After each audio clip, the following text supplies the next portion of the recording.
Villupuram ward councillor வாயில் கருப்பு துணி கட்டிக்கொண்டு நகராட்சி ஆணையரின் இல்லத்தின் முன்பு தரையில் அமர்ந்து தர்ணா போராட்டத்தில் ஈடுபட்டதால் பரபரப்பு ஏற்பட்டது.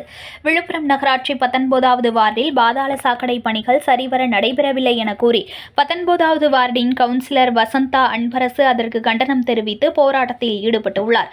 பொதுமக்கள் பாதாள சாக்கடை துப்புரவு குறைவால் கடும் இன்னலுக்கு ஆளாகி வருகின்றனர் என தெரிவித்த அவர், பணியை உரிய முறையில் செய்யாத ஒப்பந்ததாரரை நகராட்சி நடவடிக்கைக்கு உட்படுத்த வேண்டும் என கோரிக்கை விடுத்துள்ளார். இந்த நிலையில் நகராட்சி ஆணையர் வசந்தா வீட்டின் முன்பு தரையில் அமர்ந்து வாயில் கருப்பு துணி கட்டி நகராட்சி நிர்வாகம் திமுக நல்லாட்சிக்கு களங்கம் ஏற்படுத்துகிறது என கண்டன போஸ்டரை கையில் பிடித்து போராட்டத்தில் ஈடுபட்டுள்ளார். நகராட்சி கவுன்சிலர் நகராட்சி ஆணையரின் இல்லம் முன்பு தரையில் அமர்ந்து தர்ணா போராட்டத்தில் ஈடுபட்ட சம்பவம் விழுப்புரத்தில் பெரும் பரபரப்பை ஏற்படுத்தியுள்ளது. நகர்மன்ற உறுப்பினர் நான். எங்களுக்கு 3 வருஷமாக இந்த பாதாள சாக்கடை பிரச்சனை இருக்குது. இதனால் பல போராட்டங்களை சந்திச்சுக்கிட்டு வராங்க மக்களும்.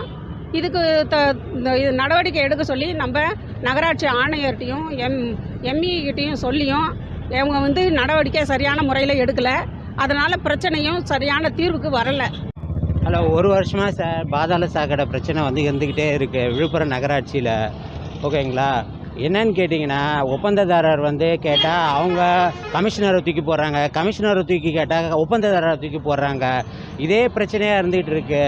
ஏன்னா 1 வருஷமாக பாதாள சாக்கடை தெருவில் பார்க்க சொல்லுங்கள். அவங்க பார்த்துட்டு ஃபோட்டோ தான் பிடிச்சிட்டு போகிறாங்களே தவிர கமிஷனரு ஃபோட்டோ பிடிச்சி முந்தாண்டத்து ஃபோட்டோ பிடிச்சிட்டு போனாங்க. ஃபோட்டோ பிடிச்சிட்டு போயிட்டு இன்னும் ஆளை அனுப்பவே கிடையாது. அனுப்புகிறேன்னாங்க, அனுப்பவே கிடையாது. இது இது முதலமைச்சரை அவமானப்படுத்துகிற மாதிரி இருக்குதுங்க. மாவட்ட ஆட்சியரையும் அவமானப்படுத்துகிற மாதிரி இருக்குது, எம்எல்ஏ அவமானப்படுத்துகிற மாதிரி இருக்குது, தொகுதி மந்திரியை அவமானப்படுத்துகிற மாதிரி இருக்குதுங்க. என்னங்க பண்ணுறாங்க அவங்க? கமிஷனர் உட்காந்துட்டு இருக்கிறாங்க, இன்ஜினியர் உட்காந்து சீட்டில் தான் உட்காந்துட்டு இருக்கிறாங்க.